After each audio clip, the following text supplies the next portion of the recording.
Coba kalian berpikir, kenapa orang kafir yang masuk Islam kebanyakan pintar?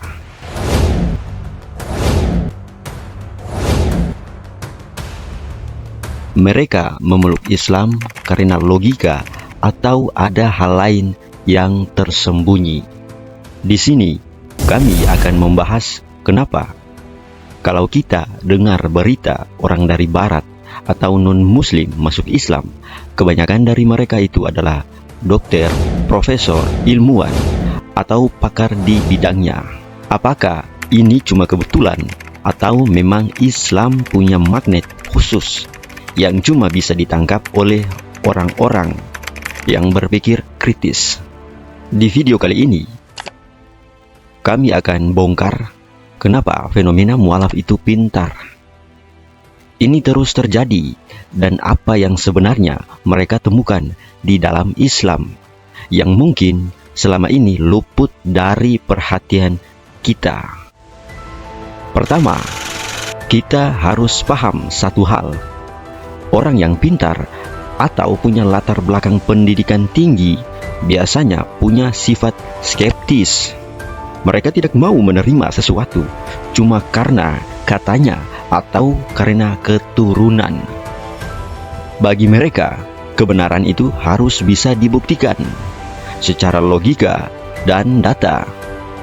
Banyak mualaf cerdas ini awalnya justru berniat menyerang Islam. Contohnya, Dr. Jeffrey Lang, seorang profesor matematika, dia baca Al-Quran justru untuk mencari celah kesalahannya. Tapi apa yang terjadi? Dia malah bilang kalau Al-Quran seolah-olah bisa menjawab semua pertanyaan di kepalanya sebelum dia sempat menanyakannya. Islam adalah satu-satunya agama yang menantang penganutnya untuk berpikir. Ayat seperti "Afala taqilun" atau "Apakah kalian tidak menggunakan akal?" itu muncul berkali-kali di Al-Quran. Ini adalah undangan intelektual bagi mereka. Alasan kedua adalah sinkronisasi. Bayangkan perasaan seorang ahli embriologi yang menghabiskan waktu bertahun-tahun di laboratorium, lalu menemukan deskripsi yang sama persis tentang perkembangan janin di sebuah kitab di abad ke-7. Bagi orang-orang ber-IQ tinggi, Islam bukan sekedar ritual sholat. Mereka melihat Islam sebagai sebuah sistem yang lengkap, mulai dari cara menjaga kesehatan, manajemen waktu, hingga sistem ekonomi yang sangat masuk akal. Mereka tidak meninggalkan kepintaran mereka saat masuk Islam. Justru kepintaran itulah yang menuntun mereka menemukan Islam. Jadi, apakah Islam cuma buat orang pintar? Tentu tidak. Islam itu untuk semua orang. Tapi hadirnya para ilmuwan dan pemikir besar ke dalam Islam jadi bukti kuat bahwa agama ini bukan sekedar doktrin kuno, tapi agama yang sangat relevan dengan logika modern. Coba kalian berpikir, apakah mereka masuk Islam karena ingin populer ataukah ingin terkenal? Karena di Indonesia mayoritas Islam dan pemikiran umat Muslim di Indonesia itu cukup dangkal, ya. Kebanyakan memang sebagian 30% itu cerdas, namun kebanyakannya dangkal. Ataukah mereka masuk Islam ada sisi lain yang kita tidak ketahui? Karena kita harus berhati-hati. Ada misionaris. Misi misionaris ingin merusak Islam dari dalam.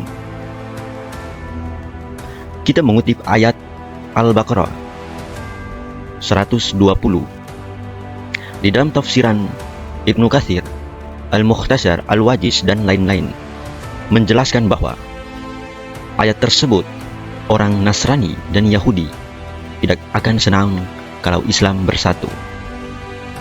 Saya ulangi sekali lagi.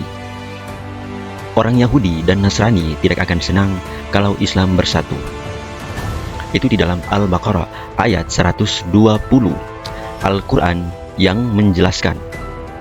Ya, tafsiran selanjutnya mengatakan bahwa mereka akan melakukan segala cara untuk Islam masuk ke agama mereka. Antara itu Yahudi ataupun Nasrani ingin mengajak Islam masuk ke agama-agama tersebut. Kalian berpikir lagi, ya. Namun di sini saya tidak berburuk sangka. Saya hanya memperingatkan agar tidak terjadi hal-hal yang tidak diinginkan. Karena kita lihat banyak fakta-fakta ketika misionaris masuk ke dalam pesantren, mereka ingin mencari celah, ya, 1 tahun 2 tahun, akhirnya ini fakta, ya. Silakan kalian cek berita ini, silakan, ada data-datanya, kalian cek. Misionaris tersebut masuk ke dalam pesantren, ingin mencari celah Islam.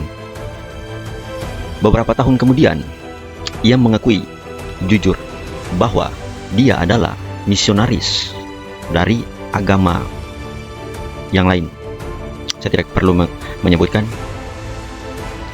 Di berita tersebut, ia mengatakan bahwa tugas saya itu ingin cari tahu tentang Islam, lalu menyerang Islam dari dalam, berpura-pura masuk Islam ataupun mengaku dirinya adalah Islam.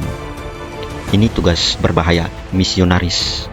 Bahkan ini dari dulu sampai sekarang. Akhirnya misionaris tersebut memeluk Islam dan dia berkata, saya tidak akan lagi merusak Islam. Dari kesimpulan berita ini bahwa masih banyak orang-orang yang ingin merusak Islam dari dalam, dan itu sudah dijelaskan di dalam Al-Quran. Namun di sini saya tidak mengatakan kalau semua umat kafir atau orang-orang kafir itu memiliki pemikiran yang berbahaya seperti ingin merusak Islam. Tidak semua orang kafir seperti itu. Sebagian dari mereka itu baik, ya. Kita berteman dengan mereka, buat bisnis sama-sama dan lain sebagainya. Mereka baik. Cuma ada orang-orang yang dituliskan dalam Al-Quran memiliki sifat-sifat tersebut dari orang kafir. Oleh sebab itu, kita lebih berhati-hati. Kita harus menganalisis apakah orang yang masuk Islam ini memiliki tujuan baik atau tujuan buruk. Karena di dalam Islam tidak ada paksaan, ya, tidak ada paksaan untuk masuk Islam.